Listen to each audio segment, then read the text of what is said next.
Hi friends, welcome to our channel Preetha and Sandhya vlogs. இன்னைக்கு நம்ம சேனலில் சிக்கன் பிரியாணி பண்ண போகிறோம்.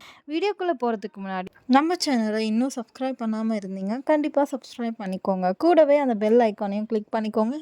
அப்போ தான் உங்களுக்கு அடுத்தடுத்த வீடியோஸ்லாம் நோட்டிஃபிகேஷனில் உங்களுக்கு வரும். இப்போ நம்ம சிக்கனை மேக்னேட் பண்ணுறதுக்கு ஒரு பவுல் எடுத்துக்கலாம். அது கூட ஒரு ஸ்பூன் இஞ்சி பூண்டு பேஸ்ட்டு, ஒரு ஸ்பூன் மஞ்சள்தூள், ஒரு ஸ்பூன் உப்பு, ஒரு ஸ்பூன் மிளகாத்தூள், அரை ஸ்பூன் கரம் மசாலா, அது கூடவே ஒரு டேபிள் ஸ்பூன் கர்ட் எடுத்து நல்லா மிக்ஸ் பண்ணிக்கலாம். நான் இன்றைக்கி 1 kg சிக்கன் தான் எடுத்திருக்கேன். இப்போ நம்ம சிக்கனை அதுக்குள்ளே ஆட் பண்ணிக்கலாம். ஆட் பண்ணி நல்லா மிக்ஸ் பண்ணி தனியாக எடுத்து வச்சுக்கலாம். அடுத்து நான் இன்றைக்கி 6 வெங்காயம் எடுத்திருக்கேன். அது ரொம்ப சின்ன சின்ன வெங்காயன்றதுனால 6 எடுத்து நல்லா மெலிசாக கட் பண்ணி வச்சுக்கிறேன். ஒரு 5 மீடியம் சைஸ் தக்காளி எடுத்திருக்கேன். அதையும் இந்த மாதிரி மெலிசாக கட் பண்ணி எடுத்துக்கலாம். அடுத்து ஒரு பவுலில் பாஸ்மதி அரிசியை அளந்து எடுத்துக்கலாம். நான் இன்றைக்கி 3/4 கிலோ அரிசி தான் எடுத்திருக்கேன். அதை நல்லா சோக் பண்ணி வச்சுக்கலாம். எனக்கு 3 ஆளுக்கு எடுத்தேன்னா 3/4 கிலோ வரும். மேக்ஸிமம் 30 மினிட்ஸ் போல் ஊற வச்சா போதும். அப்போ தான் அரிசி நல்லா உதிரியாக வரும். அடுத்து ஒரு பாத்திரம் எடுத்துக்கலாம். அது ஹீட் ஆனதும் 4 டேபிள் ஸ்பூன் ஆயில் போட்டுக்கிறேன். அது கூடவே ஏலக்காய், பட்டை, நட்சத்திர சோம்பு, கிராம்பு, இஞ்சி எல்லாம் எல்லாத்தையும் ஒன்றா போட்டு எண்ணெயில் வதக்கி எடுத்துக்கலாம்.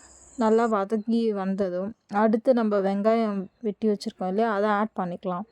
அதை போட்டு நல்லா வதக்கிக்கலாம். அடுத்து ஒரு ஜார் எடுத்துக்கோங்க. அதில் ஒரு கைப்பிடி கொத்தமல்லி, ஒரு கைப்பிடி புதினா ஆட் பண்ணிக்கோங்க. அது கூடவே 2 டேபிள் ஸ்பூன் போல் கர்ட் ஆட் பண்ணிக்கலாம். அதை நல்லா அரைச்சி எடுத்துகிட்டு வந்துடலாம். இப்போ ஆனியன் நல்லா கோல்டன் ப்ரௌனாக வதங்கி வந்துடுச்சு பாருங்கள். இப்போ அடுத்து நம்ம வெட்டி வச்ச தக்காளி எல்லாம் அதுக்குள்ளே சேர்த்து நல்லா வதக்கிக்கலாம்.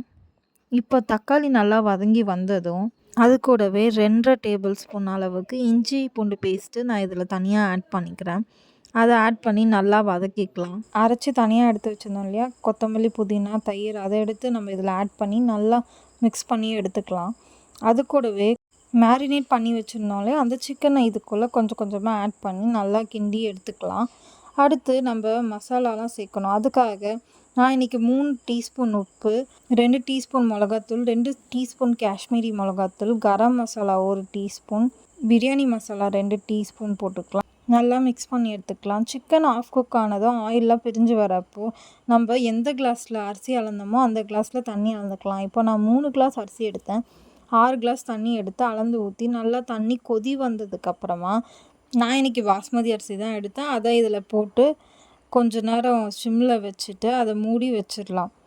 தண்ணி நல்லா கொதித்து பாதியாக வந்ததுக்கப்புறம் தம் போட்டு ஒரு 15 மினிட்ஸ் வச்சுக்கலாம். அதுக்கப்புறம் வந்துட்டு அரிசி வெந்திருக்கான்னு எடுத்து பார்த்துட்டு இப்போ பாத்திரங்களோட ஓரத்தில் இருந்து எல்லாத்தையும் கிண்டி விட்டுக்கலாம். ரொம்ப கிண்டிடாதீங்க, குழஞ்சிரும். இப்போ சுட சுட அப்படியே சர்வ் பண்ணி அது கூடவே தயிர் பச்சடியை வச்சு அது கூட ஒரு முட்டையை வச்சு சாப்பிட்டோம்னா செம்மையான ரம்ஜான் ஸ்பெஷல் பிரியாணி ரெடி. இப்போ பாருங்கள், அந்த சிக்கன் நல்லா மேக்னேட் பண்ணி வச்சதுனால நல்லா ஊறி வந்திருக்கு, சாஃப்டாகவும் வெந்து வந்திருக்கு. இந்த வீடியோ உங்களுக்கு பிடிச்சிருந்தா லைக் பண்ணுங்கள், ஷேர் பண்ணுங்கள், சப்ஸ்கிரைப் பண்ணுங்கள். தேங்க்ஸ் ஃபார் வாட்சிங்.